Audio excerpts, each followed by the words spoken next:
안녕하십니까. 예민수의 경제토크 시작합니다. 오늘은 이창환 IM증권 서울금융센터 영업부장님, 오랜만에 모셨습니다. 어서 오십시오. 네, 안녕하십니까. 네, 뭐 2차 전지에 대한 얘기들 당연히 할 거고요. 그 전에 드디어 미국이 이제 금리를 내렸습니다. 네. 50bp 비컷을 시작했고 이제 금리 인하 시기로 한 번 내린 게 아니라 이제 들어갔다는 게 중요한 거잖아요. 네. 관련해서 먼저 좀 생각할 것들 또 투자 환경에 대한 얘기부터 좀 해주세요.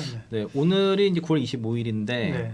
이제 그 비컷이 시작이 됐기 때문에 이제 그 유동성 랠리 장세 이제 어떤 서막이 열렸다고 이렇게 볼 수 있는데 장이 좀 반등세가 있었는데 오늘 좀 금수대 이슈가 갑자기 또 장주가 튀어나오면서 민주당이 이제 금수대에 대한 결론을 최소 한 달 이상 그러니까 의견 수렴 이후에 네. 결론을 나온다고 한 게 2시 반 뉴스였는데 그 뒤로 갑자기 시장이 좀 빠진 것들이 좀 아쉽긴 하지만 결과적으로는 그런 것들도 시장에 어느 정도 반영되고 나면 다시 주식 자체는 우상향할 수 있다라고 일단 먼저 말씀드리고 싶고요. 네. 오늘 주제를 크게는 미 금리 인하 사이클이 시작이 됐고 그리고 글로벌 유동성 장세 서막이라는 지금 제목을 달았는데 일단 금리 인하는 사이클 시작이 됐습니다. 그래서 이제 그 9월달 이제 점도표거든요, 여기요. 예. 중립금리 값들이 보면은 이제 4.65에서 지금 그 4.37호까지 이제 실시간화 하향이 됐고요. 중간값들 변화가 있고 26년도 갔을 때 2.87호까지 떨어지고요. 27년도 그대로니까 그러면 제가 그대로는 말씀드린 게 24년에서 26년까지 금리 인하 사이클이 있다고 말씀드렸거든요. 그러니까 그게 지금 실제로 이제 시작이 된 거라고 됐다 보시면 되겠고. 이게 이제 그 전에 제가 요 자료 말고 미증시의 상황이 95년도 상황과 비슷하다고 해서 이제 그 신고가 가는 흐름 차트 보여준 적이 있었거든요. 실제로 그 미증시는 이제 3대 증시가 이제 모든 신고가를 어제도 다우지수도 신고가를 갔죠. 그런 상황인데 지금처럼 이런 보험성 금리 인하를 할 경우에 1998년도와 좀 비슷하다라는 그런 그 분석이 있어요. 그 키움증권 자료고요. 그래서 이게 이제 기준금리가 이렇게 내려갈 때 달러 인덱스도 이렇게 같이 떨어지는 그런 현상이고 이렇게 지금 그 달러 인덱스가 같이 떨어지는 일이 있을 거라는 거죠. 그러면 이 얘기는 뭐냐면 달러 약세라는 얘기잖아요. 그렇죠. 그러면은 달러 약세면은 신흥국 화폐가 강세죠. 그럼 우리는 어떻게 투자해야 되냐면은 달러 자산을 팔아야 되잖아요. 그리고 이제 신흥국 주식을 사든 신흥국 자산을 달러 자산이 아닌 자산을 사야 된다는 거. 그러면 이제 달러 자산 뭐 미국 주식을 팔아서 그러면은 뭐 우리나라 증시를 사든지 뭐 위안화 중국 증시 사든지 뭐 인도 증시 사든지 이런 식의 투자를 해야 된다는 것이고요. 그리고 이런 식의 보험성 금리 인하로 인해 달러 인덱스가 하락이 나타날 때는 두 가지 경로가 있습니다. 그러니까 이제 그 금리 인하 이후에 12개월 안에 경기 침체가 발생할 경우와 그렇지 않은 경우에 주식 시장의 움직임이 달랐다는 거예요. 여기서 이제 그 패드컷이 일어나고 나서 여기 이제 12개월 이후에 경기 침체가 나타났을 경우는 시장이 이렇게 빠졌고요.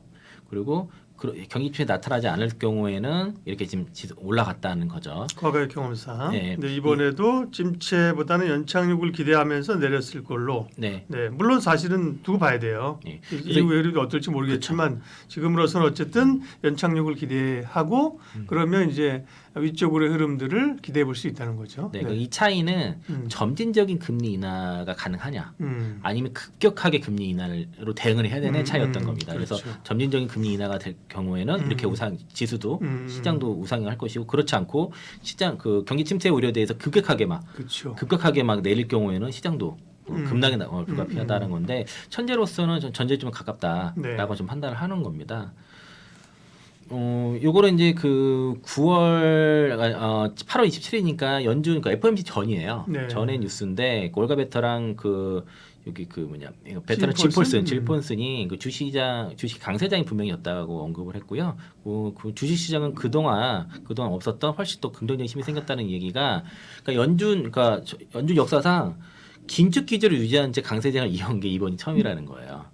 계속 긴축 상황이었으니까 금리 인하를 안 하고 있었으니까 일반적으로 연준이 상승자 시작 전에 양적 완화를 단행을 한다는 것이고 사실상 이제 피벗을 선언을 했으니까 이게 이제 사실상 그 미증시의 강세장의 시작점으로 되돌린 것으로 이제 이 짐폴스라는 사람은 이제 이분은 그렇게 평가를 했고 그 소비자 및 기업의 경고한 대처지표와 그 6조 달러 8천조에 달하는 그 머니마켓 펀드를 낙관론의 근거로 들었다는 겁니다. 그래서 이제 그래서 앞으로 이제 연준의 금리 인하 폭보다는 피번 여부, 그 방향성이 더 중요하다라고 이제 얘기를 한 것이고, 그리고 이제 이런 통화 정책을 뭐 이제 50pp 했죠. 하지만 이게 중요한 것보다도 통화 정책을 완화하려는 의도가 내년까지 강세장을 이어가는 새로운 지지력을 작용할 거다라고 이제 이런 새로운 강세장에 대한 언급을 한 네. 거고요. 그리고 이제 텔레그램에서 여기 그 카이의 디마켓이라는 여기 그 텔레그램에서 그 블랙로 CIO 이분이 그 예전과 다르게 경제가 특별히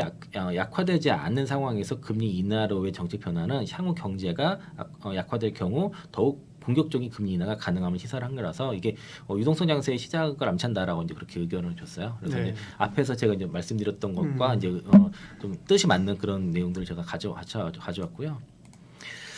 그래서 이제 금리 인하 사이클 시작은 됐는데 문제는 다 같이가 않은 거예요.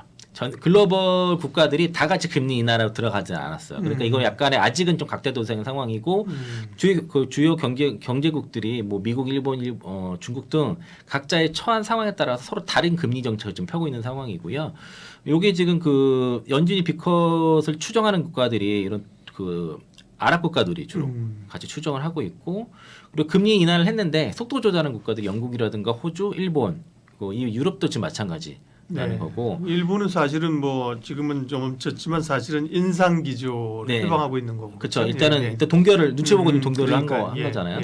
근데 중국이라 우리나라가 이제 그걸 못 하고 있었는데 어제 이제 중국이 이제 지준율을 인하했고 오늘도 그 또 일부 또 그 완화 정책을 좀 폈다는 거죠. 그래서 이제 이게 이제 과거에는 이게 이제 그 이제 미국 이제 인플레이션 억제하기 위해서 금리를 올렸고, 중국과 일본은 각각 경기 부진이나 디플레이트 대응하기 위해서 금리를 동결하거나 낮췄다는 거예요. 이게 좀 디커플링의 어떤 원인이었고, 그리고 과거에 미국 금리 인상이 전 세계 금융 시장에 큰 영향을 미쳤죠. 지금도 미치겠지만은 최근에는 각각의 중앙은행들이 독자적인 정책의 기조가 강화돼서 이 연동성이 예전보다는 약화됐다는 겁니다. 아직은 다 같이 가는 게 아니에요. 그래서 서로가 다른 금리 정책을 추진하면서 경제 성장률의 차이가 서로 간에 발생하고 국가 간의 경제 격차가 확대될 수 있기 때문에 이런 사이에 성장률이 높은 쪽에 국가에 투자하는 게 좋을 것 같고, 일단은 이런 상황에서 일단은 중국이 그 인민은행이 부양 패키지를 이제 발표를 했습니다. 네. 일단 지준율 50pp 인하를 해서 1조 위안이니까 한 189조라고 이제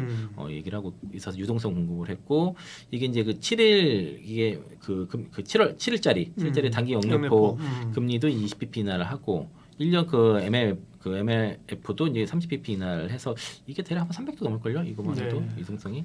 그래서 이제 이런 식의 이제 대응을 해줬다는 거예요. 우리도 남았는데 아마 우리는 당분간은 아직 못할 가능성이 우리는 높죠. 이제 뭐 10월이냐 11월이냐 좀 딜레 고민들이 있는 것 같습니다. 아직은 이제 미국과 연준과 아직 금리차가 거의 또 100pp 차이가 나니까 아직은 좀 어려울 것 같다는 생각이 들고, 그래도 이제 많이 완화가 되죠.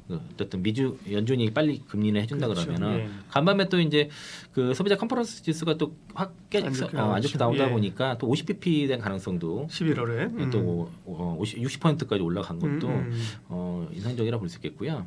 그래서 이제 일단은 지금 어쨌든 금리 인하 사이클에 들어가지만 조금 다르지만은 지금 중요한 거는 어쨌든 시작이 됐다는 거죠. 그동안 다른 얘기지만 좀 점진적으로 이제는 내리는 게 좋지 않아요. 아까도 말씀하신 그렇죠. 게 이제 금리를 급격하게 여러 차례 내는 건 그만큼 경기가 안 좋다는 방식이잖아요. 그렇죠. 그러니까 50이어서 다음에도 시장은 원하지만 다음에도 50 가고 이러는 것보다는 사실은 속도 조절 좀 해주는 게 더 좋은 거잖아요. 방향성으로 계속 꾸준하게 계속 근데 처음에는 이제 50pp 할 때 이제 파월 의장이 그 다음에 대해서 이제 빅컷이 없다는 식의 약간 뉘앙스를 줬기 때문에 그러니까 그런 이제 시장은 50pp 인하를 했으니까 그 다음도 50 이런 식으로 급격하게 빨리 내려갈 거를 기대했지만 그게 아니어서 잠깐 했다가 그런 생각도 하루였다는 거죠. 다시 이제 시장은 올라간 것이고. 지금 그러면 어디다 투자할 것인가 되게 중요하거든요. 근데 문제는 그 전에 이제 그 올해 상반기까지 사실상 주도주 역할을 했던 반도체가 내년도로 갔을 때도 이게 업사이클로 갈 수 있는지의 여부가 좀 불확실한 거예요. 최근에 모건스탠리 리포트도 그렇고 저희 IM증권에서도 지금 그 반도체 업황에 대해서 약간 지금 보수적으로 좀 보고 있는 상황이고요. 송명섭 애널리스트인가요? 반도체 쪽에서는 이게 송명섭 위원님이 가장 좀 뭐 독보적으로 보셔야 될 것 같아요. 업력이라 봤을 때도 여러 가지 제가 그 삼성전자 연구원들이라든가 업계 사람들한테 들었던 얘기들을 항상 좀 들은 얘기들을 거의 다 알고 계시고 방송에서 말씀하시고 이제 리포트 녹여내시더라고요. 그런 분이 흔치 않은데 네. 그래서 직접 다 대만 가서 업체들 탐방하고 해서 다 이렇게 모은 자료이시기 때문에 좀 신뢰하셔도 될 것 같고. 그럼 결국 이제 디램 쪽이 안 좋다는 거예요?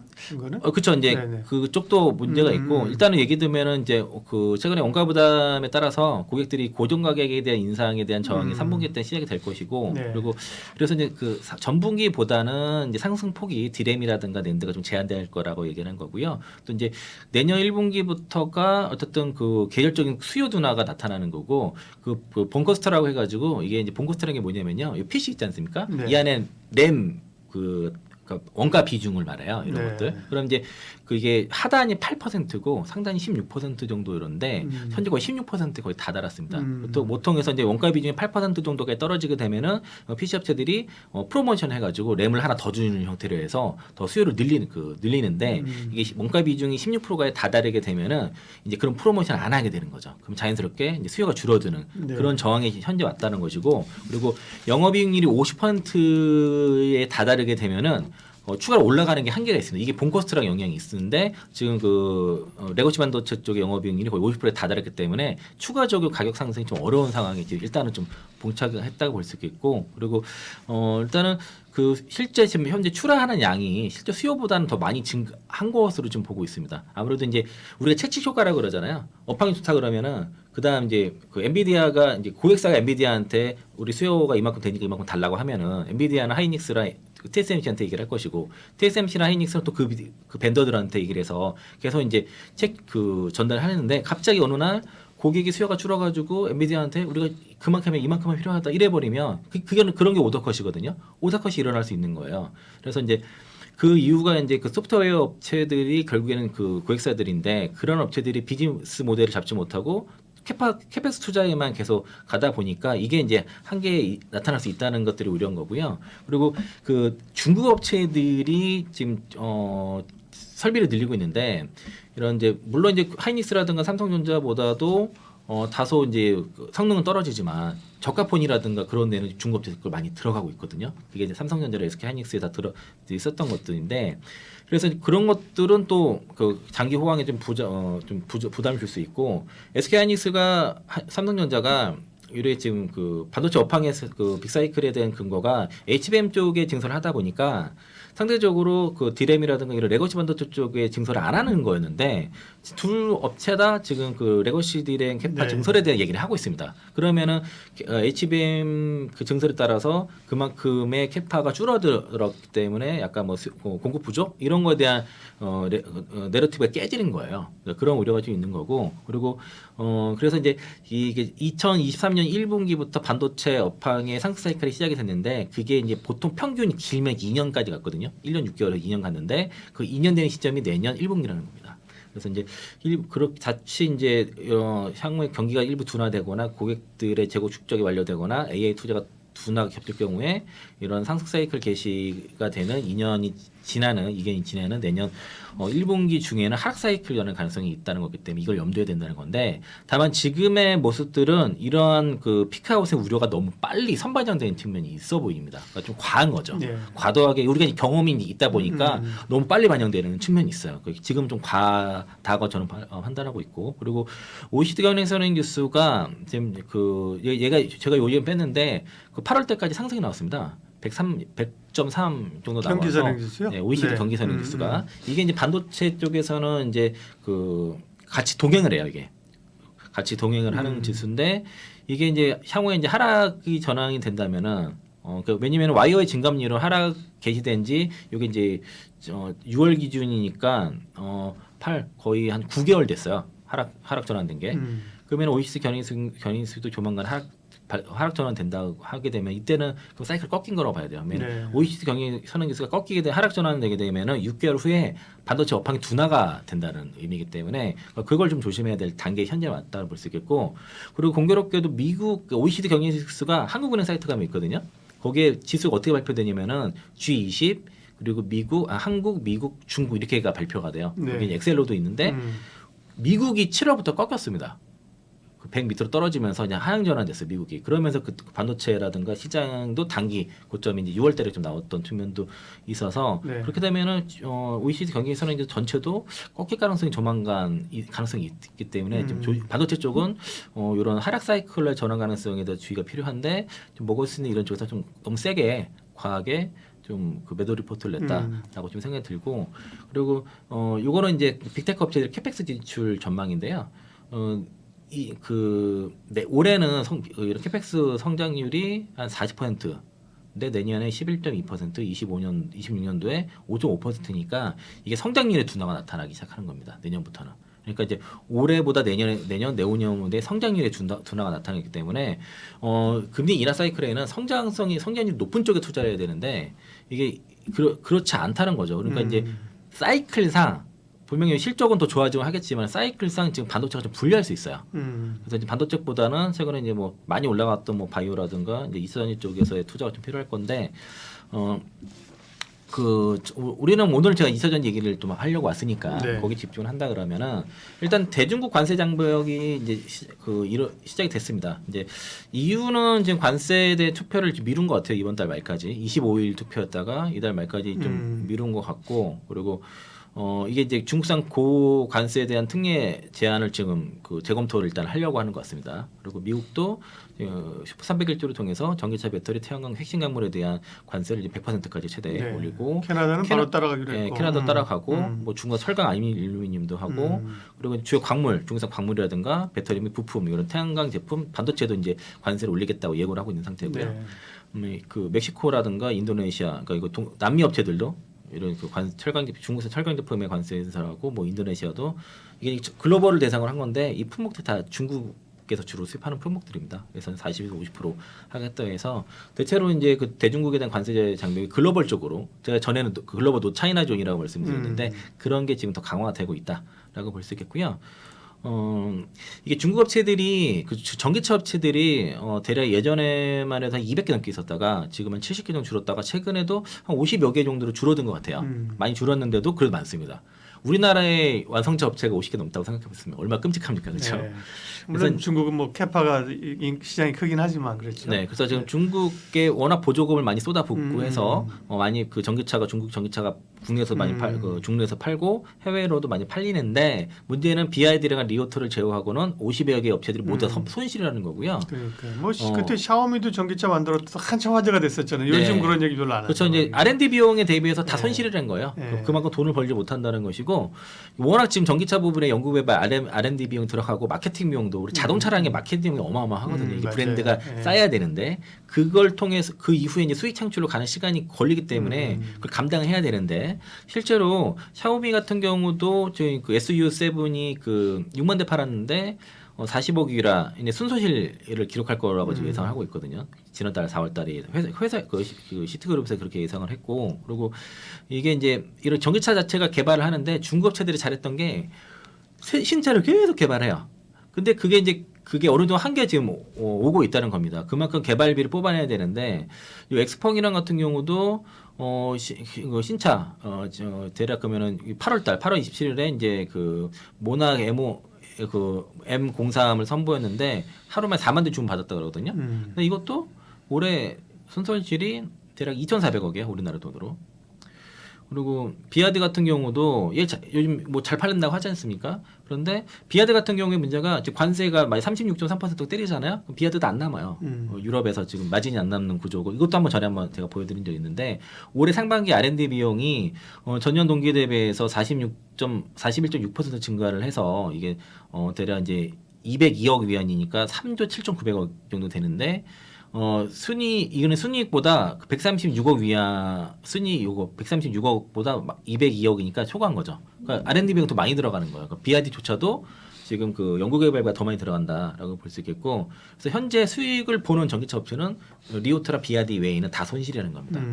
그러니까 이제 이게 언제까지 갈 수 있다. 특히 이런 관세 장벽을 부딪혀서 이렇게 손실 보고 버틸 수 있다. 그렇지 않다는 거죠. 그래서 중국도 지금 구조 조정이 더 필요할 것 같습니다. 이게 이제 이 관세, 특히 EU에 대한 관세를 어떻게든 막아내려 한 게 미국 진출은 사실상 불가능하고 그렇죠. 캐나다랑 다 불가능한데 여기는 어떻게든 뚫어줘야 되거든요. 그러니까 이제 어떻게든 로비를 좀 굉장히 전방위적으로 좀 하는 이유도 그런 건데 여기 막히게 되면 정말 답이 없을 수 있어요. 그렇죠. 그러면 우리가 지금 어쨌든 금리 인하 시작이 됐고 그렇게 되면은 광물 가격도 또 그 광물 가격이 많이 떨어진 상태에서 전기차 가격이 많이 떨어졌으니까 수요가 어쨌든 살 수 있는 수요가 될 수 있는 정도로 가격에 대한 경쟁이 생겼거든요.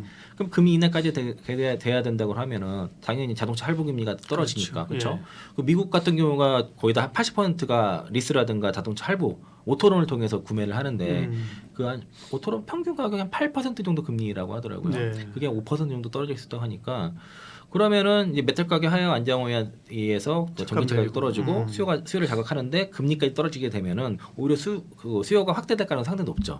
그리고 그게 그럼 내년일 가능성이 상당히 높은 것이고 그리고 어떻든 전기차 시장 연평균 20%대는 계속 성장을 하는 산업이니까 올해 하반기 지나가게 되면은 이러한 이제 중국 업체들이 어려움을 겪고 나서 여기서 살아남는 기업이 승리가 될 수 있다. 결국 버티는 곳이 크게 이제 먹을 수 있다.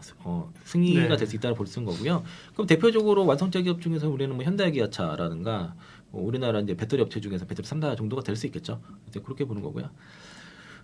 여기 이제 오토론 금리가 이제 인하가 되는 게 보통 2, 3개월 정도 선행을 합니다. 그러니까 후행을 합니다. 그러니까 금리 인하가 되면은 2, 3개월 후에 오토론이 떨어지는 상황인데 그러면은 2, 3개월 후니까 올해 지금 9월 달, 뭐 11월 달 가게 되면은 대략 내년부터는 본격적으로 오토론 금리가 떨어질 것이고 지금 미국의 그 전기차 구매자 리스트 및 파이낸싱 이용 구매 비중이 80%를 상회한다는 겁니다. 올해 2분기에 83.4%였고요. 거의 그때는 뭐 70% 후반대 꾸준하게 유지했던 것이고 그래서 이제 오토론 금리가 올해 내년 1분기부터 본격적으로 이렇게 떨어질 거다라고 보는 거죠. 그래서 네.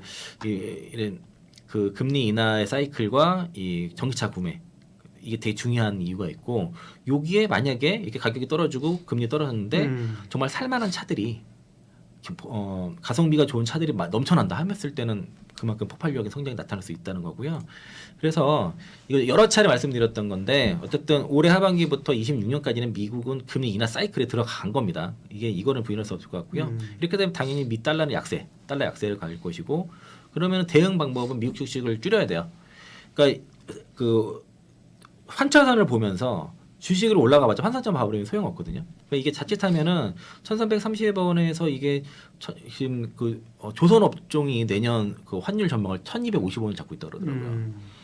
그러니까 이제 그 환차손으로 인해서 최소 뭐 30% 수익 나도 손실 나는 경우도 있을 수 있고 반드시 수익 나는 법이 없잖아요. 미국 주식에서 손실 나면은 환차손 때문에 그렇죠. 배가 되기 때문에 이거 할 이유가 없는 거예요. 그래서 지금은 이제 자꾸 금투스 때문에 국내 주식 국장 팔고 미국장 간다 얘기하잖아요. 지금 반대라니까요. 자칫 이거 이제 금수대 강행 때문에 개인 투자자들을 미장으로 밀어 넣으면은 국내 주식에서 깨지고 미국 주식에서 크게 깨질 수가 있어요. 이거는 굉장히 국내 투자자들을 지금 그 어떤 수렁이 구렁텅이에 몰아넣는 격입니다. 그래서 이제 금수대도 빨리 이제 위에든 폐지는 해야 될 것이고 그리고 이제 미국에 대한 채권도 매도하고 이게 자금 이탈이 나오면서 달러 약세가 가죠. 그리고 이제 신흥국으로 환차익을 노린 투자가 증가하고 최근에 실제로 외국인들이 우리나라 채권을 굉장히 많이 매수를 하고 있습니다.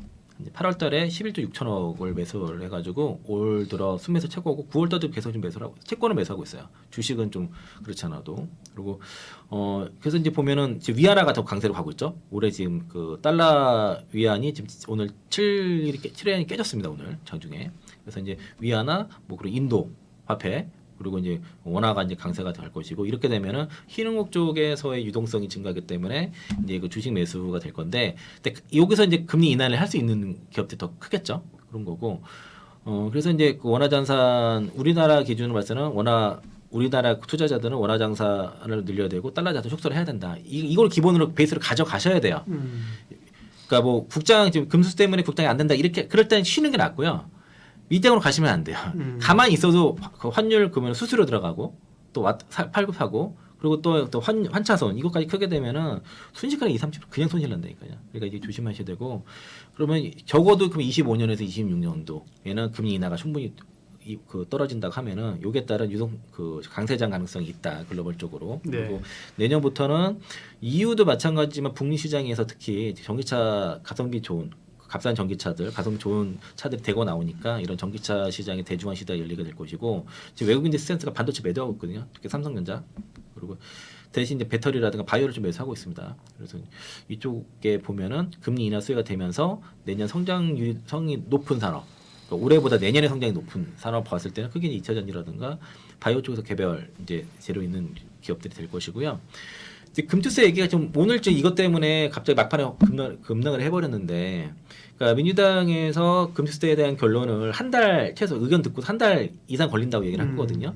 근데 이 느낌에 그 10월 16일에 보궐선거 있어가지고 막 그거 보고 하려는 게 아닌가 이런 의심도 좀 들더라고요. 그거 보면서 빨리 결론을 안 내주는 게, 원래는 이제 9월 24일 이후에 이제 유예가 결정돼가지고 그 다음부터는 좀 장이 좀 크게 돌아설 거라 기대를 하고 있었는데 한 달 이상 더 걸린다 해버리니까 실망 매물이 갑자기 순간적으로 투매가 나온 거예요. 이걸 또 외국인들은 또 선물을 이용해서 또 겁을 주고. 지금 외국인들 입장에서 생각해 보면은 지금 원화가 되게 급하거든요. 지금 원화 자산을 이제 원화를 많이 구해야 되는 입장인데 지금 어떻게든 지금 그 좀 그렇게 가장 손쉬운 거는 국내 투자자들이 한국 주식 팔아가지고 미국으로 가면은 제 원화가 쉬워요. 그러니까 이제 섣불리 이제 이런 거에 넘어가면 안 될 것 같고, 금수대 이슈 때문에 고민되시면은 그냥 쉬시는 게 낫다. 그냥 현금 가지고 기다리시는 게, 타이밍을 기다리시는 게 날 것이고요. 그리고 금투세 뺐다 꼼뿔리 현상이라서 지금 시행이 안 됐는데 이슈가 나올 때마다 주가 빠지잖아요. 그러니까 상당히 지금 주식시장 반영이 됐는데, 저도 오늘 이제 2시 반에 급락하면서 어느 정도에 대한 파괴를 가는지 지켜봤어요. 근데 분명히 급락이 나왔지만 예전보다는 힘이 강하지는 않았습니다. 분명히 좀 그 사람 봤을 때는 어떤 이유 찾기가 어려웠어요. 그러니까 장중에 이제 그 달러 인덱스가 100달러 깨진 거랑 미중 선물도 안 빠지고 선물도 그 살짝 뭐 밀린 정도, 일본 증시도 괜찮고 중국 증시 괜찮고 했을 때는 우리 증시만 이렇게 갑자기 순간적으로 빠진 거는 금투세밖에 없구나라고 볼 수밖에 없었고, 그리고 그리고 만약에 어쨌든 금투세 부분이 유예라든가 특히 폐지가 될 경우에는 이게 이제 안 좋은 게 반영이 됐잖아요. 그러면은 되돌림이 나오겠죠. 그렇게 됐을 경우에는 글로벌 증시에서 특히 코스닥이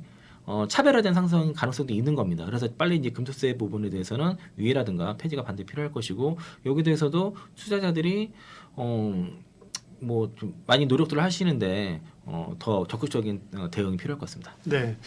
일단은 뭐 사실 시장에서 얘기되고 있는 거는 소위 캐짐 구간이 그죠? 언제 끝나느냐 이걸 기다리고 있는 건데, 그러려면 이제 수요라든지 시장별 동향을 봐야 되는데 북미 쪽의 전기차 시장 좀 체크해 주신다고요? 사실 캐즘이라는 게 그 23년도 8월달에 그 블룸버그에서 처음 쓴 말인데 얼마 이후에 철회를 했습니다. 그래서 이제 캐즘이라는 말을 안 쓰고 성장의 둔화 이렇게 쓰고 있고요. 그러니까 캐즘이라는 단어는 23년도에 글로벌 그 시장에서 유일하게 전기차 시장이 역성장이 나온 우리나라에서만 이제 쓰는 그런 표현이라 볼 수 있겠고, 저는 그래서 캐즘이라는 말을 앞으로 안 쓸 생각입니다. 일단 가장 중요한 시장 북미 시장이니까 북미 시장의 내년의 시장 성장이 어떻게 되는지를 봤을 때 최근의 데이터들이 북미 시장의 성장이 본격화되고 있구나라고 좀 알 수 있을 것 같고요. 7월달에 이제 기아라든가 그 혼다 이런 기업들이 이제 그 판매량이 급증했거든요. 특히 이제 테슬라 아닌 기업들의 그 브랜드들이 미국에서요? 네, 그렇죠. 전년 대비해서 38% 급증이 나왔고요. 그리고 여기 업체들을 보면은 그 저기 포드가 이제 67%, 테슬라가 이제 1.2% 증가에 그쳤지만은 포드 67%, 기아가 62%, 뭐 닛산 108%이죠. 그리고 캐딜락도 100%고, 그리고 뭐 토요타 95%, 뭐 그리고 그 제규어가 2,233%, 뭐 작은 애들은 그렇죠. 그래서 이제 비테슬라 쪽의 성장이 더 강했다는 겁니다. 그런 얘기고, 요게 8월달 데이터도 나왔어요 최근에. 네. 그래서 미국의 전기차 판매량이 8월달에 22% 성장이 나왔는데 7월까지 누적이 8.3이었는데 8월달에 22%가 나온 겁니다. 요게 의미는 일단은 지금 테슬라가 지금 살아났어요. 테슬라, GM, 포드, 기아, 혼다, 닛산 이제 그 성장을 이끌었는데, 중요한 거는 그 8월달에 판매 데이터가 여기 보시면은 15만 대가 넘었어요. 15만 1,333대. 그런데 이 유럽 10개국의 합산이 14만 8,738대. 그러니까 유럽이 그 15만 대의 월간 수치가 그 유럽 주요 10개국 합산 판매량도 더 많아졌다는 거고요. 그러니까 이 얘기는 앞으로 유럽 시장보다는 북미 시장의 성장이 더 크다는 거를 그 실장을 알 수 있습니다. 제가 그래서 그동안 강조드렸던 북미 시장에서의 그 전기차 빅사이클, 그 대중화 시대, 이게 지금 8월 달에부터 그런 징조가 나타나기 시작했다고 볼 수 있겠고, 여기서는 아마도 이런 기업들이 그 보조금을 많이 나름대로 준 그렇죠. 영향도 있는 것이고, 그리고 이제 살만한 차들이 이제 나오기 시작한 거예요. 그래서 이제 그 여기 그 하나 현대차증권의 그 강동진 애널이 여기에 대해서 코멘트를 했는데요. 일단은 그 미국 전기차가 20% 정도 그 전월 대비 급성장이 나타났고 테슬라가 전기차 판매가 회복이 됐다는 겁니다. 그 사이버 트럭도 판매가 증장되고 신차 효과에 대한 기대감도 올라간 것이고 GM 혼다도 그 얼텀 셀즈 그 플랫폼을 쓰고 있거든요. 그래서 여기서 괜찮아요. 그래서 GM 혼다 등의 얼텀 그 플랫폼즈 전기차들이 2만 대를 초과했다는 거고요. 그리고 적극적으로 기아랑 혼다가 인센티브를 적극적으로 주고 있어요. 그리고 테슬라도 지금 판매량이 늘다 보니까 다른 업체들이 이제 경쟁적으로 이제 판매를 증대하기 위해서 인센티브를 중요한 것이고 그만큼 사실 전기차 시장은 좀 보조금이 좀 중요한 시장이고요. 최근에 이제 독일이 전기차 보조금에 대해서 이제 폐차에 대해서 이제 뭐 환구 시한이라고 하나요? 그게 뭐네? 네. 지금 그 새 차를 사게 됐을 때 폐차 값을 준다는 거잖아요. 그거 이제 보조금 시행을 지금 검토를 하고 있는데 검토만으로도 일단 올라가고 있고 그 이슈가 좀 됐었죠. 예, 배출자 규제 강화 등으로 인해서 일단 뭐 수요에 대한 그 최악은 지나갈 것으로 보여진다는 것이고 그래서 이제 최근에 보면은 기관들의 증권사들의 뷰가 지금 비관론에서 좀 긍정적으로 점점 좀 바뀌고 있고 가장 이제 효시 강했던 이제 유인투자증권에서도 뷰를 바꿀 정도로 지금 그 분위기가 좀 긍정적인 뷰로 좀 바뀌고 있다라고 좀 볼 수 있겠습니다. 특히 이제 GM의 전기차가 판매 속도가 가속화가 되고 있는 상황이고요. GM이 이제 그 얼테엄 플랫폼 전기차 판매량이 7월, 8월 달에 합계 2만 1,000대가 넘었어요. 2만 1,143대가 되는데 이게 전월 비해서 7월 달에 18.7%, 8월 달에 35.7% 증가가 나온 겁니다. 그런데 2분기 전체 판매량이 거의 일치했다는 거고요. 이게 지금 요 빨간 선, 여기 얼테엄 그 플랫폼에서 판매된 전기차 추이고 이거 전체 그리고 이거는 그 전에 제 볼트 사실 불렀던 그 전기차 있잖아요. 그거 판매가 거의 이제 단종됐으니까 거의 없는 것이고 거의 얼텀 플랫폼즈에 대한 그 전기차가 판매되는 것들 그대로 따라가는 거고요. 제가 이제 이런 월간 성장률이 이렇게 나오는데 지금 그 6월달에 줄었다가 다시 이제 살아나는. 그동안 사실 전기차가 없었잖아요. 테슬라 말고는 그죠. 테슬라 독주에서 이제 레가시 업체들이 이제 뭐 GM이 좀 따라붙기 시작한 것들이 나타나는군요. 이제. 네.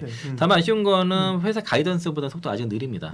다만 그래서 이제 여기 이제 그 소프트웨어 쪽이라든가 이런 봤을 때는 테슬라든가 현대기아보다는 아직 좀 뒤처진 건 사실이에요. 포드보다 뒤처졌다고는 보지는 않는데 현대기아라든가 테슬라보다는 좀 뒤처진 건 사실인 것 같은데 뭐 어쨌든 그래도 성장성 측면에서는 전기차 업계 전체를 다 앞지르고 있다라고 볼 수 있겠고 그리고 이제 가장 포괄적인 전기차 제품군을 보유하고 있다라고 이제 GM 롤이 합의 사장이 얘기를 했다는 거고요. 실제로 보면은 그 블레이저 EV라든가 이코닉스 EV에 대한 판매 비중이 좀 올라가고 있습니다. 그 블레이저 EV의 판매 비중이 올해 8월달에 41.2% 꾸준하게 지금 판매도 증가하고 있고 판매도 꾸준하게 올라가고 있는 상황이고요. 이코닉스 EV가 아직 제대로 다 판매가 안 되고 있는 것 같아요. 이코닉스 EV가 이거보다 더 많이 팔아야 되는데 그리고 뭐 실버라도 EV라든가 시에라 EV 같은 경우도 이제 시에라도 처음에 첫 판매가 됐네요. 8월달에 늘고 있죠. 판매량 보면은. 전체 판매량 대비해서도 늘고 있어서 그래서 어쨌든 전기차 판매 가속도가 붙는데 지금 하반기 갈수록 더 4분기 갈수록 더 클 수 있다라고 이렇게 일단 그렇게 기대를 하는 것이고 그리고 내년도 그래서 그 미래세에서 내년도에 전기차 판매 증가율을 34% 정도로 일단 잡고 있습니다. 그래서 이제 올해 17% 정도에서 이제 34% 정도 회복기에 들어간다는 거죠. 사실 근데 이제 이걸 보고 캐짐이라고 하기 좀 어려운 게 어쨌든 성장은 나타난 거잖아요. 근데 성장의 둔화가 나타났던 거죠. 48% 성장이 나타났다가 올해 17% 이렇게 줄어드는 거니까 성장의 둔화가 캐즘으로 봐야 되지 않겠냐. 그렇게 볼 수 있을 것 같고요. 그리고 이제 미국이 그 대중관세에 대한 인상을 9월 27일부터 시행을 했습니다. 그래서 이제 중기 전기차에 대한 관세를 그 기존의 27%에서 지금 최대 102.5%까지 올렸고, 뭐 태양 전지라든가 알루미늄, 철강 그리고 이제 리튬이온 배터리, 광물, 부품에도 이제 25%의 관세를 적용이 됐고요. 여기 25년부터는 폴리실리콘과 실리콘 웨이퍼 등을 포함한 반도체에 대해서도 이제 50% 관세 이제 부과가 되고 뭐 기타 내용도 좀 있습니다. 이런 이제 내용들이 있는데 결국에는 어쨌든 대중관세를 본격적으로 미국은 이제 부여를 했다는 거고요. 그러니까 그동안 여러 안들 검토하느라고 좀 늦어졌습니다. 근데 이제 이건 어쨌든간 우리 업체들한테는 당연히 호재가 되는 것이고 특히 그 태양광 모듈 같은 경우가 여기는 제가 언급을 안 했는데 그 동남아 4개국에 대해서도 지금 관세 부과를 하거든요. 그게 최종 결론이 12월 중순에 있어요. 만약에 그게 하거나 그렇게 되게 되면은 뭐 그 하나솔루션 같은 그런 태양 폴리실리콘 아니 그 태양광 모듈 업체 있잖아요. 그런 것도 관심 가질 필요가 있습니다. 그래서 그거는 좀 여담으로 말씀드린 거고요.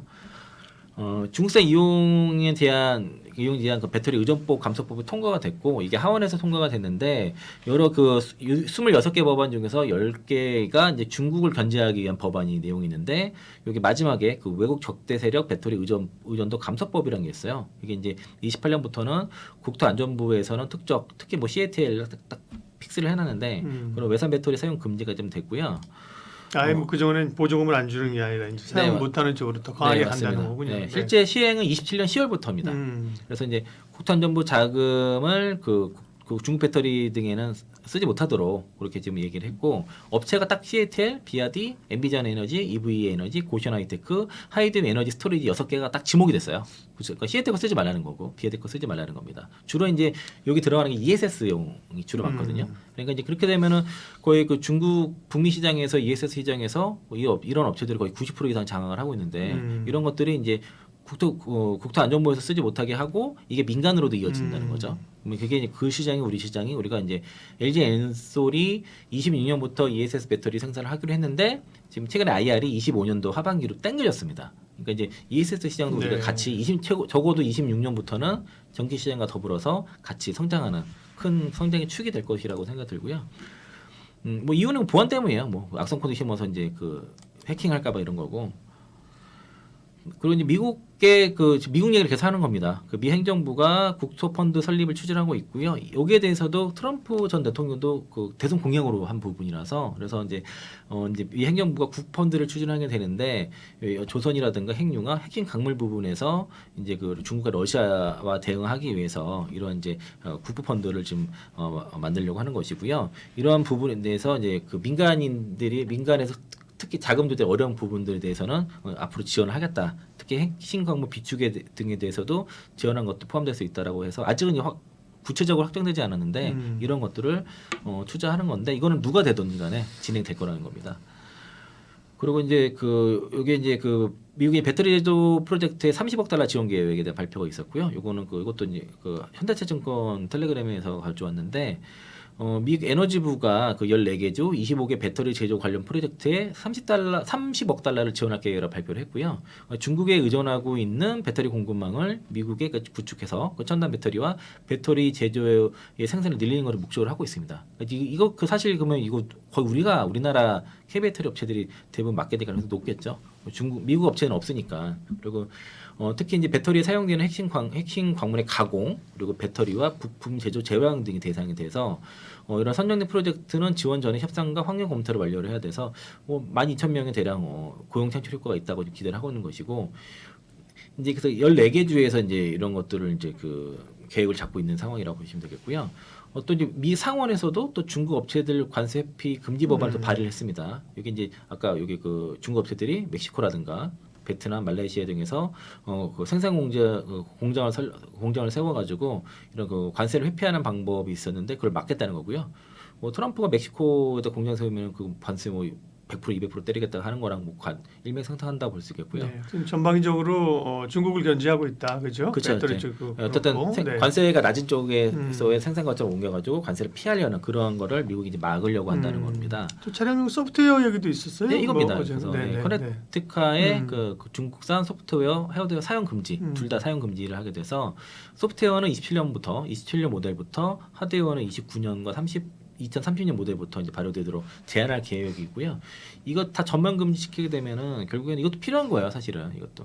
그래서 이제 중국 전기차 자체가 못 들어오죠 이렇게 되면 관세를 떠나서 아예 못 들어올 가능성이 높다고 볼 수 있겠고 일단 의견 수렴 기간 거쳐가지고 이제 향후 계획을 마련할 건데 이것도 다 안보에 관련된 얘기를 하고 그렇죠. 있습니다. 예. 근데 결과적으로 이거는 다 배터리도 그렇고 이런 스마트카 커넥티카에 대한 중국 제재가 다 우리나라 업체들에 수혜가 되고요. 여기 관련돼서는 기술력을 가장 많이 갖고 있는 게 현대모비스라고 보시면 될 것 같아요. 그래서 현대모비스도 이런 관점에서는 좀 관심 있게 보셔도 좋을 것 같다. 라고 볼 수 있겠고 또 이제 그 미국이 자국 내 핵심 광물 생산에 대해서도 가격 안정망 자금 지원 하겠다고 이제 이것도 검토를 하고 있어서 미국 정부가 리튬, 니켈 등 그 친환경 미래 산업 필요한 핵심 광물을 자국 내 생산하는데 연방 자금을 지원하는 방안을 검토하고 있다. 이게 앞에 내용과 좀 비슷한 내용이에요, 사실은. 예, 요것과 같은 맥을 같이 한다 보시면 되겠고요. 네. 그래서 이제 자국 내에서 생산된 핵심 광물에 대해서 어떤 기준선 밑으로 가격 떨어지게 예. 되면은 차익을 보존해주겠다. 네, 그런 내용이 들어가는 미국도 겁니다. 점점 더 깊게 들어가네요. 처음에는 자동차, 그죠? 네, 그렇죠. 그다음에 거기 들어가는 뭐 배터리, 결국 이제 뭐 소재 쪽도 그렇게 간다는 거잖아요, 그죠? 그렇죠. 핵심 광물. 그러니까 이런 그 미래 산업의 그 필수적인 이런 핵심 광물을 확보하기 위해서 그 공급 밸류체인을 이제 재편을 하겠다는 거고 이거는 네. 초당적인 거예요. 그러니까 이거는 누가 대통령이 되든 간에 이런 것들은 앞으로는 이루어질 거라고 이제 보시면 좋을 것 같고요. 그리고 특히 이제 왜 국방부에서도 지금 시애틀이라든가 이런 업체를 거래 제한 리스트에 올려놨습니다. 그러니까 결국에는 이렇게 이제 그 시애틀을 그 거래 제한 리스트에 올려놓게 되면 이게 이제 정부 국방부에서 이렇게 되게 되면 민간에도 영향이 있게 되거든요. 실제로 그래서 요게 그 미국의 듀크 에너지가 그 노스캐롤라이나 해병대 기지에 시애틀 배터리 탑재된 그 ESS를 설치하려다가 철회를 했고 그리고 민간 부분도 결국 계약도 취소를 했습니다. 이렇게 되면은 결국에는 시애틀의 점유율이 떨어지고 자연스럽게 그런 기회들이 우리 K배터리 업체들 특히 ESS 쪽에서는 사실상 패권을 뺏겼었는데 이걸 되찾을 가능성이 상당히 높을 것이고요. 예. 시애틀에 대해서는 거의 전방적으로 지금 미국에서 어떤 공공기관 쪽에서는 제한을 좀 하고 있기 때문에 시애틀이 어저께 이제 뭐 자기네들이 그런 관세를 피해갈 방법이 뭐 그 기술 이전을 통해서 할 수 있다고 얘기를 하는데 제가 볼 때 그것도 어렵다고 보고요. 설사 기술 이전을 하더라도 배터리라는 거는 그런 관련 인력이 현재 가서 해야 되는데 그런 인력이 들어갈 수 있을지 의문이고 포드라든가 뭐 그런 업체들이 시애틀 거 기술 가져다가 공장 세워서 배터리 만든다? 저는 실패할 가능성이 너무 높다. 테슬라가 지금 4680 배터리 만드는 게 이게 거의 4, 5년 됐어요 이미. 그러니까 그렇게 오래 했어도 쉽지 않은 일인데 그렇죠. 예. 저는 뭐 실패할 거라 보고 있습니다. 그 포드의 전략은. 그리고 이제 이게 이제 바이든 정부 행정부가 혹시나 이제 그 트럼프가 재선을 되는 것을 이제 대비해서 정권 교체 전에 IRA 보조금을 80% 이상을 다 써버릴 생각을 계획을 가지고 있습니다. 그래서 내년 그 대통령이 취임한 1월이니까 그 전에 보조금 대부분 다 지급해 버려서 건들지 없도록 할 것이고 그리고 이미 지급한 거 소급할 수도 없고요. 그렇기 때문에 일단은 일단 2025년도 이전에 전체 보조금의 80% 이상을 다 지급할 걸 예상을 한다. 이런 내용들이 있어서 이 뉴스 좀 보시고 네. 이런 지금 사실 트럼프 후보의 주장이요. 반헌법적인 게 되게 많습니다. 위헌적인 게 되게 많아요. 그러니까 얘기들 워딩을 그렇게 하는데 불가능한 거 되게 생각보다 많거든요. 이제 이것도 이제 미지급 보조금도 용도 폐기할 수 없는 건데 권한 밖의 일인 것도 근데 트럼프는 그렇게 말을 한다는 거죠. 그리고 이제 그래서 이제 백과 부보좌가 얘기하는 게 어떤 대통령도 법 위에 있을 수 없다라고 좀 얘기를 하는 거라서 대략 이제 수개월 내에 150억 달러면 약 20조 원 되는데 추가로 지급될 것으로 예상되고 그리고 사실 배터리 쪽 이게 배터리만 있는 게 아니거든요. 이 보조금이. 그래서 이제 배터리 업계에서도 이렇게 많은 보조금을 정말 다 줄까라는 사실 그런 의문도 갖고는 있었습니다. 그래서 이제 그거보다 줄어들겠지라는 것들은 이제 생산을 하고 있고 일단 트럼프가 재집권을 하더라도요. 어떤 미지급 보조금을 동결하거나 그리고 이런 세제 혜택을 중단하기 어렵습니다. 이게 그리고 그 IRA법이 통과되기까지 3년이 넘었는데 우리도 많이 말씀드렸지만 폐지하기는 더 어렵고 임기가 4년이잖아요. 4년 동안 이걸 할 수 있느냐? 재선 못 하는데 그렇죠? 그러니까 이제 4년 동안 할 수 있는 게 생각보다 많지 않아요. 다만 이제 주가적인 측면에서는 센트가 좀 흔들리겠죠. 그리고 주가에 영향을 줄 수 있겠지만은 그 IRA법에 대한 폐지는 어렵고 뭐 연비구제 정도에서는 대통령이 이용해서 조정할 수 있을 거로 생각하지만 관련된 얘기 들으면 그것도 어렵다고 얘기를 하고 있습니다. 네. 마지막으로 이제 하원 밀러의 그 EV 세액 공개 제한 법안 통과 이것도 내용이 있는데 결국에는 이제 외국 기관에서 공급된 재료가 포함된 배터리는 보조금 안 주겠다. 제가 그 얘기를 한 겁니다. 그 법안이 통과된 것이고요. 지금도 해당되는 거 아닌가? 예. 이게 이제 허점이 좀 있다는 건 원천 봉쇄를 하겠다는 겁니다. 지금 보면은 몇 퍼센트 이상 뭐 이런 거 포함되어 있잖아요. 근데 이거는 사실은 업계 그 민주당에서는 반대를 좀 네. 한다고 보시면 돼요. 이거는 예. 너무 이제 과하기 때문에 이건 뭐 실제 통과되기는 어렵다고 보는데 일단 뭐 이런 정도로 봤을 때는 전체적 기조가 미국은 대중국을 네. 철저하게 봉쇄한다라고 그렇죠. 보시면 되겠습니다.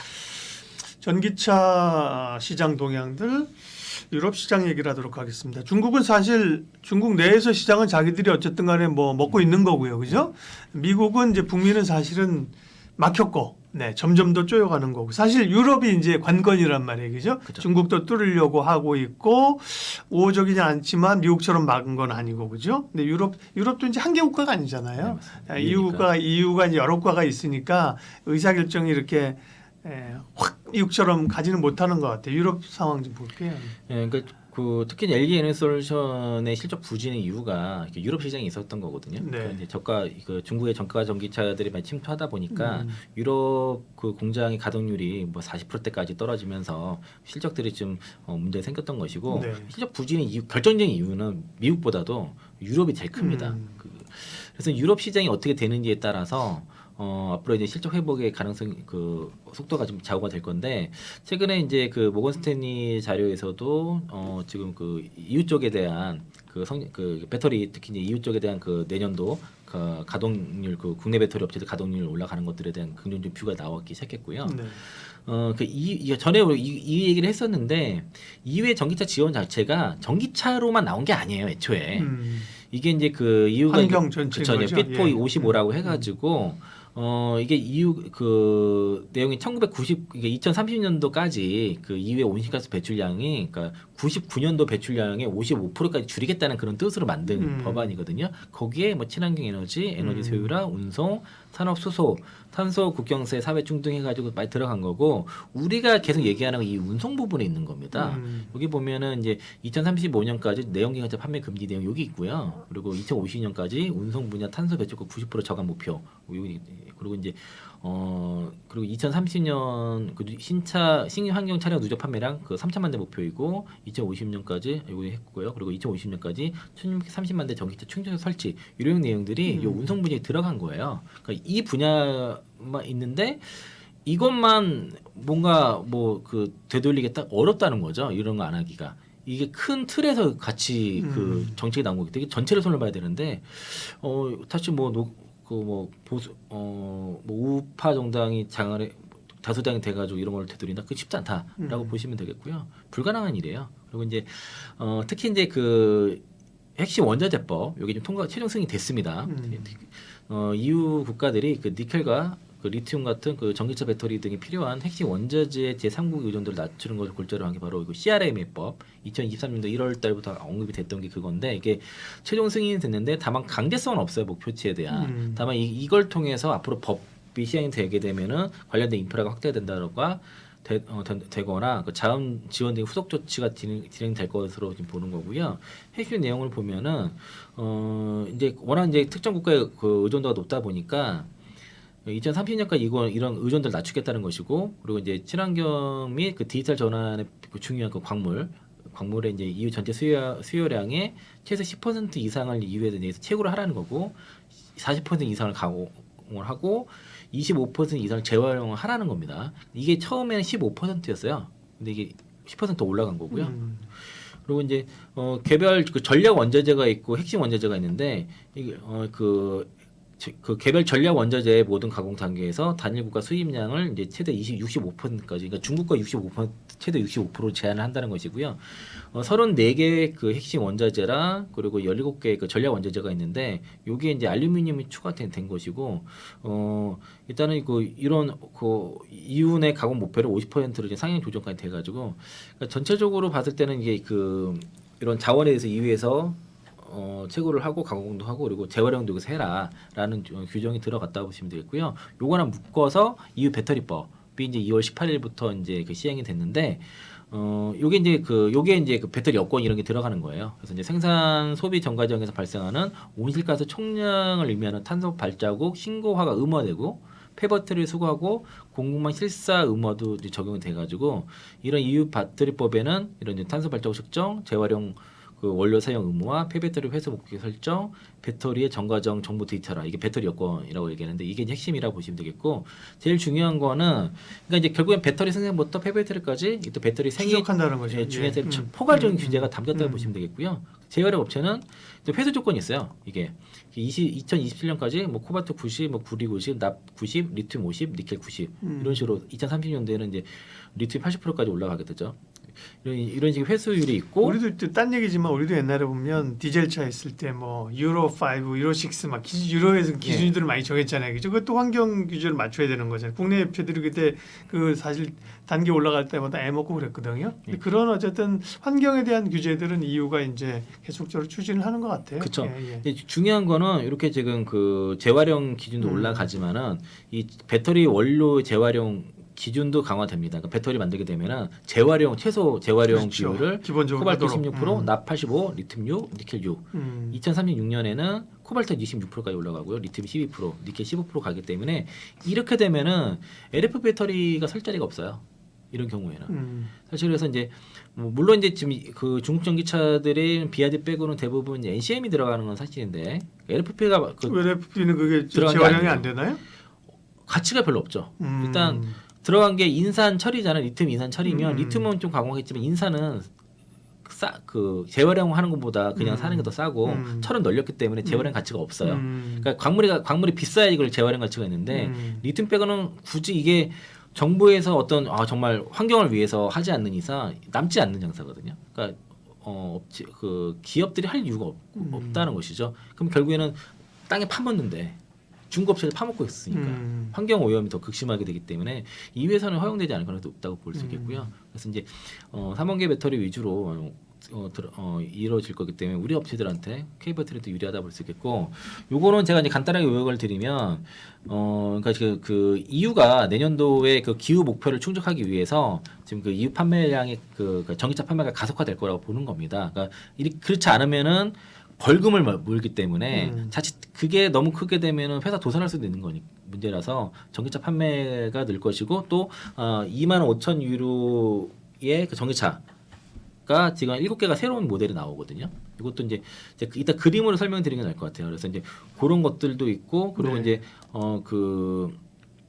이 EU 집행위원회라든가 독일 정부가 이런 그 환경 그 규제에 대해서도 지금 확약을 했습니다. 그래서 이제 유럽위원회라든가 독일 정부도 기존 그 목표에 대해서도 공약에 대해서 확인을 했기 때문에 거부하지 않았어요. 이들 가겠다고 한 상태고요.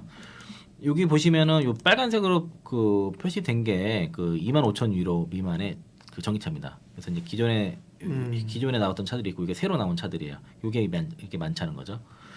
그리고 여기 보시면 24년부터 27년까지 신차들 중에서 이거는 이제 25,000 유로의 전기차들이거든요. 유럽에서 출시되는 건데 보시면 이 크제는 요 2대 정도 있었고요. 24년부터 27년까지 이렇게 대거 나온다는 거예요.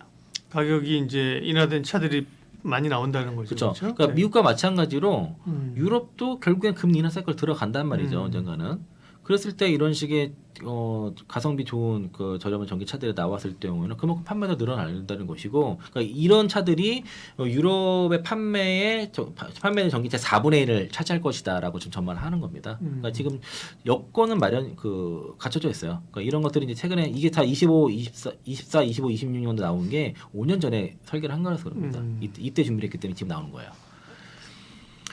그래서 이제 그 미래에셋 증권에서 나온 자료를 보면은 유럽의 그 내년도 연간 판매량은 한 24% 성장을 할 것으로 보고 있습니다. 그래서 이제 이렇게 성장률이 둔화됐다가 이렇게 올라가는 올해 역상장이죠. 올해 역상장이 됐다가 아까 그 북미 거는 2025년 성장이 아까 32%인가 뭐 30 몇 %인데 그죠? 34% 정도. 네, 그거는 못하지만 그래도 유럽도 네, 성장세가 다시 회복된다. 그렇죠. 네, 성장률이. 그게 이제 이유가 아까 말씀드린 것처럼 이제 이후에 그 탄소 배출, 네. 배출을 지키기 위해서도 있고, 그리고 이러한 가성비 좋은 저렴한 전기차들이 대거 나오기 때문에 네. 이런 차들이 판매가 됨으로써 이런 성장세를 유지할 것이다라고 좀 보는 겁니다. 네.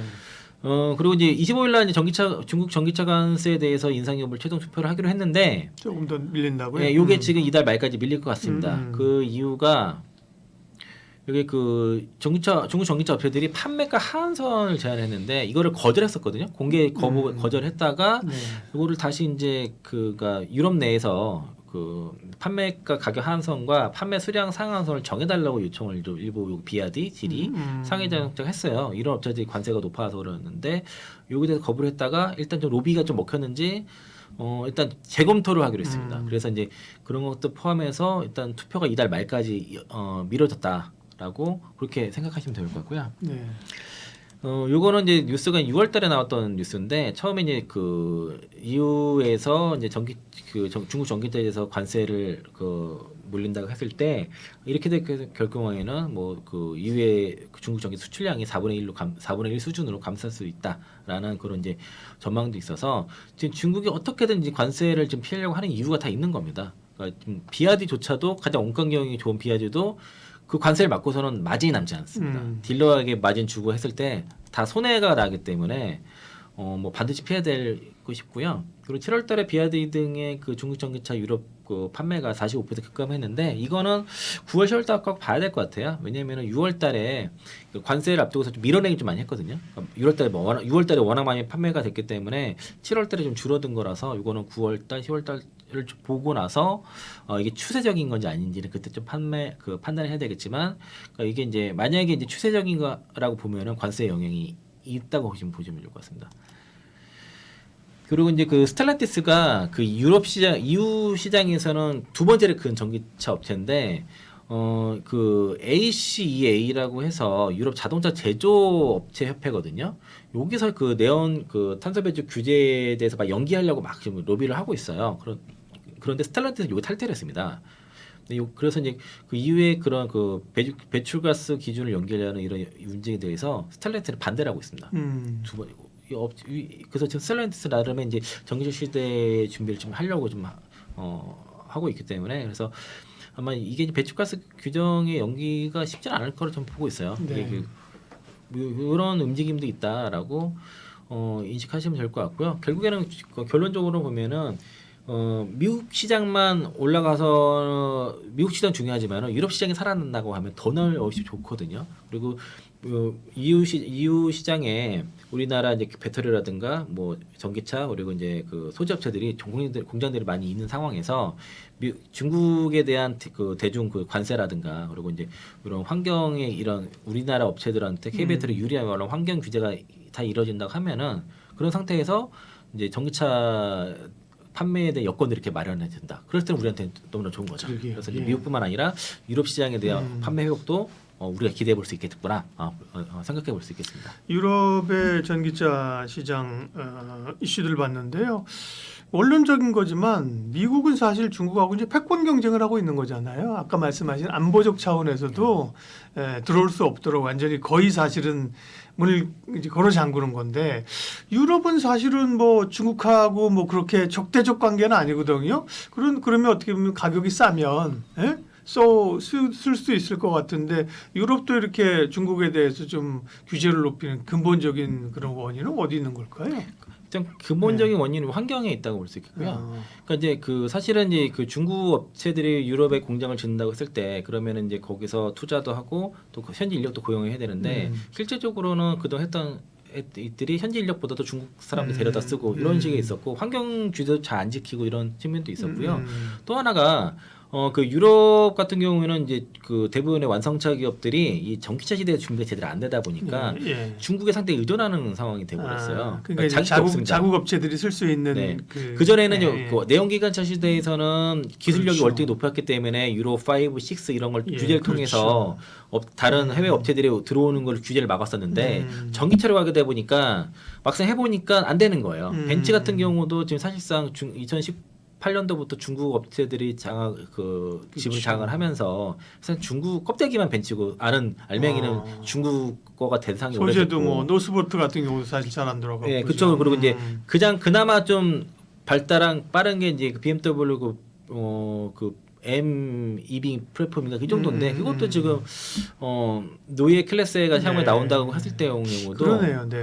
지금 그 현대기아차보다 6년 느려요 노예 클래스가. 그게 이 GMP 수준이거든요. 근데 지금 현대기아차는 앞으로 더 뭐 EM 플랫폼이 나올 건데 EM 플랫폼이 늦은 이유가 유로 7이 좀 약간 후퇴해서 그래요. 거기에 이제 그 분진 같은 거 넣고 내연기관체 유리화 그런 거 넣기 때문에 예. 굳이 그런 바로 EM 플랫폼보다는 뭐 EREV라든가 이런 하이브리드라든가 이런 거 좀 더 늘리는 것이고 정리가 됐습니다. 네. 네. 이제 그러니까 그 본인들이 살려면은 그러니까요. 규제해야 됩니다. 네, 그러니까 이제 미국은 아까 말씀드린 것처럼 중국하고의 패권 경쟁이기 때문에 뭐 전기차뿐만 아니라 뭐 AI 뭐 다 규제를 하는 건데 유럽은 어떻게 보면 말씀하신 것처럼 그 환경적 측면이나 또 자국 산업을 보호하기 위한 허들을 만들면서 그렇죠? 중국에 대한 규제가 강화가 되고 있는 겁니다. 네. 대체적으로 사실 꽤 고생하는 기관들이 있었지 않았습니까? 국내 2차 전지 업체들이 이제 살아나는 좀 측면들이 나오고 있고요. 이제 오늘 그런 또 2차 전지 배터리에 관심을 가져야 될 금리나 환경, 북미나 유럽 시장의 환경들을 말씀을 해주셨는데 그러면 이제 국내 업체들의 흐름과 대응 전략을 짜야 되는데요. 최근에 현대차가 GM이랑 전격적으로 이제 손을 잡았다, 그죠? 네. 그 얘기가 있었는데요. 그 부분부터 좀 평가를 해주시겠어요? 네. 그러니까 대응 전략이라는 게 네. 우리 투자자의 관점이 아니라 그 현재 K 배터리라든가 전기차 업체들이 어떻게 좀 대응하고 있는지에 대한 얘기를 하려고 하는 거고 그 현대랑 GM이 이제 승용차라든가 상용차 쪽의 공동 개발에 대한 이제 그 일단 그 MOU를 일단 맺었고 동맹에 네. 대한 첫 시작을 하는데 이거는 상호 좀 어떻게 보면은 기술력 측면에서 현대차가 압도적으로 우위 있기 때문에 현대차가 손해 보는 거 아니냐고 생각할 수 있는데 약간 그 포트폴리오 덜 겹친다는 거죠. 상용차라든가 SUV라 이런 쪽에 강점이 있는 이제 GM이고 그리고 승용차라든가 이제 기술력 쪽 플랫폼에 대한 또 특히 양산 기술에 대한 강점을 갖고 있는 게 이제 현대차라서 아마 GM 쪽에서는 현대차 쪽에 그 양산 기술에 대한 걸 또 더 탐내할 수 있을 것 같고 그리고 현대차 입장에서는 GM에 이제 물고 있는 공장을 활용할 수도 있고 특히 이제 GM은 미국 기업이니까 그러니까요. 예. 정책에 대한 리스크도 고려를 해야 될 필요가 네, 있겠죠. 네. 그러니까 GM과 손을 잡게 됐을 때는 정권이 바뀌더라도 거기에 대해서 충분히 좀 대응할 수 가능하죠. 있기 네. 때문에 상호간에 좀 필요할 거기 때문에 세계 최대의 자동차 그 어떤 동맹이 탄생했다라고 좀 볼 수 있겠고요. 두 업체 합치면 연간 1,200만 대 판매가 됩니다. 그럼 거의 도요타랑 맞먹는 것이라고 볼 수 있고요.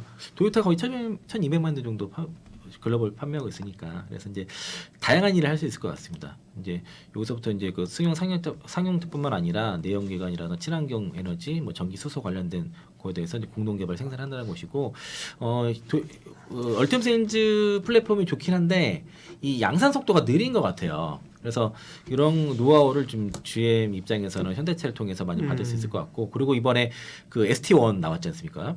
현대차에서 그리고 이제 향후에 이제 기아에서 PV5, 6 이런 거 나오는데 그런 것들을 보면 지금 다른 업체들이 따라가지 못할 정도의 그 퀄리티가 나왔거든요. 그러면은 그게 마크 가지고 GM 마크 찍어서 ST1이 미국에서 판매될 수 있는 것이고 그럴 수 있는 거니까 그래서 이제 상당한 시너지가 개인적으로 굉장히 클 거라고 좀 보고 있고요. 그리고 이게 특히 상용차 부분에서의 이제 특히 전기차 쪽에서의 기존 일본 업체를 버리고서 이제 현대차랑 손을 잡은 거기 때문에 더 의미가 있다라고 저는 보고 있습니다. 그래서 최근에 그 전기차 업체들 현대기아차들의 어떤 캐즘이라고 하는 이런 뉴스 나오는 그런 구간 돌파하는 상황을 봤을 때는 결국에는 전기차가 잘 팔리면 되는 거예요. 근데 잘 팔리기 위해서는 그만큼 상품성이 있는 전기차가 나와야 되는데 그게 바로 EV3랑 캐스퍼 EV였다는 거고요. 기아가 8월달 한 달에 그 6,398대 전기차를 판매를 했는데 이 EV3만 4,436대 전체 69%를 차지할 정도로 좀 잘 팔렸다고 얘기를 하는 거고요. 이게 이제 이제 이만큼 이제 EV3가 상품성을 인정받으면서 이제 판매가 이제 급증하고 있고 현대차도 8월보다 이제 그러니까 8월달에 33.2% 증가해가지고 2,256대 판매를 했는데 특히 이제 캐스퍼 EV 이게 지금 사전 예약이 8,000대가 2주 만에 8,000대가 넘었을 정도로 지금 그 EV3랑 캐스퍼 EV에 대한 상품성이 지금 호평을 받고 있고요. 캐스퍼 EV가 사실 그 경차가 아니거든요. 소형차급으로 나왔어요. 현대도 웬만한 소형차보다 안에서의 그 공간 활용도라든가 여러 가지 기술력들, 그러니까 이런 중소형차의 이런 기술이 들어갈 음. 거에 대한 굉장히 그 상품성을 인정받고 있는 상황이고 그래서 EV3랑 그 캐스퍼 EV는 동급에서는 아마 앞으로 최소 2, 3년간에 대한 적수는 없다라고 이제 이렇게 시장에서 좀 평가를 하고 있습니다. 그래서 요즘 특히 EV3 살려고 난리예요. 자동차 유튜버들 요즘 다 EV3 살려고 그렇게 LFP를 칭찬했던 사람들도 다 EV3 사고 있습니다. 현대 아이오닉 5가 미국에서 좀 인기입니다. 근데 지금 현대 아이오닉 5가 리스로만 판매 가능하거든요. 보조금 받기 위해서는 아직 현지 생산이 안 되다 보니까 그랜드도 판매량 4위를 이뤘어요. 리스로만으로 판매했는데 그러니까 이제 본격적으로 미국에서 생산이 된다면은 그 조제 공장에서 아이오닉 5가 생산이 된다 하면은 일단 IR 그 세액 공제를 절반을 받고 내년부터는 7,500만 원 다 받을 수 있게 되니까 그럼 테슬라 한번 붙어볼 만하죠. 또 아이오닉 5 특히 N 같은 경우에는 뭐 지금 이 기술력에 대해서는 상당히 인정을 받고 있는 상황이고 이게 그 상위 모델의 기술력이 좋은 게 어떤 장점이냐면요.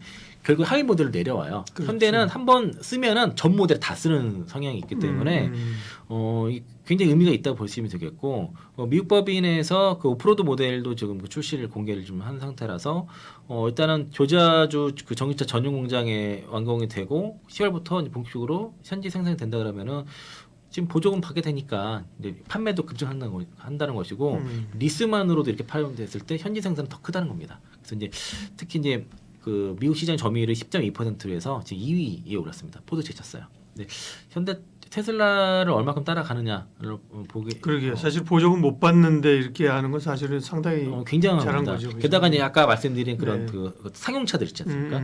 그 ST1 같은 그 상용차 같은 경우에 이제 미국으로 진출하게 했을 때는 그 파급력 대단할 것 같아요. 네. 이게 전세적으로 굉장히 인기가 많을 것 같고 거기에 대응할 수 있는 유일한 거는 기아 PV 모델밖에 없는 것 같습니다. 배터리 업체들은 특히 이번에 이제 그 독일 전시회에서 고전압 미드 니켈, 특히 이제 엔솔의 파우치형을 선보였고요. 그리고 이제 ESS 관련된 그 ESS용도 좀 선보였는데 특히 이제 파우치형 고전압 미드 니켈 셀투팩을 첫 선보였습니다. 셀투팩으로. 네, 셀투팩으로. 그래서 이제 고전압 미드 니켈이 이제 니켈 함량을 낮추고 망간을 올려가지고 에너지 밀도를 끌어올린 건데. 그 기존에 이제 니켈 함량이 낮은 거랑 또 달라요. 고전압이기 때문에 에너지 밀도가 올라가게 되는 겁니다. 그리고 이제 그러면서 이제 니켈 코발트 비중이 낮췄기 때문에 원가가 떨어진 에너지 밀도는 올라갔는데 원가가 떨어지는 그런 거고.